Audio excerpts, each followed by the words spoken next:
Okay, got a little torn door sweep down there. Just in time for Inspector Theater. Can I come in? Come on in, Mr. Fire. The door's open for you. Thank you. You always make me feel so warm and welcome. But no, okay? This door's supposed to have a self-closing spring on it. Most of the things we care about, friends, family, pets, not necessarily in that order, all of our paperwork, our passports, our birth certificates, our social security information, our retirement information, our savings, our collectibles, just everything that most of the things we care most about are inside of here. This door should be self-closing. A fire can walk right through, okay? Wasn't required in 1983. It needs to be self-closing. We don't do that here, right? Okay, so it should be. But this is not what we're here about. We're here about this crooked old bent garage metal panel overhead door. See the bend right there? Bend and torn, bend and torn, bend and torn, bend and torn, bend and torn. Bend, bend, bend. How did it get bent? Because our manual door lock has not been decommissioned. You can lower this door, lock it, forget about it. Push the button. The door pulls up all through here. Between here and here, you got all the pressure, bends all your doors. That's why it should have been decommissioned to help keep that from happening. Over here, this is the control button. The button should not be closer to the door threshold than 5 feet to keep little hands coming up to it.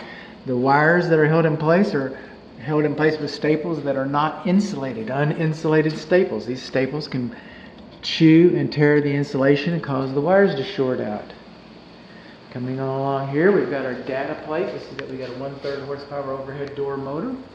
I have disengaged the emergency release, so we know that it works. And we also know that the door is balanced.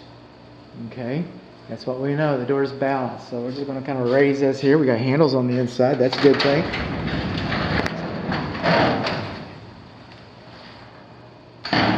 Well, I guess I didn't raise it enough, but we'll get to it.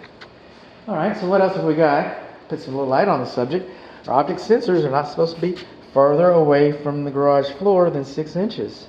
Those cats can get in there. Our staples are not insulated. On the outside corners of the first panel, this is the first, second, third, fourth. Same thing with shingles, same thing with bricks. You start at the bottom. The first one is the first one. The second one is, and third are the middle ones. The fourth one is the top one. Okay, at the bottom of the first one on each corner, we should have pinch stickers, warning notices, spring tension notices. That's what we should have. We don't have those.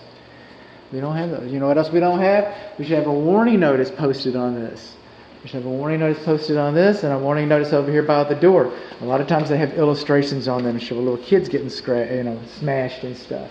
So we do not have our entrapment safety warning notices. We do not have our spring tension pinch safety notices. So we do not have those notices on the door. So let's see what we're going to do. I do not do block tests. I made a business decision to do no harm.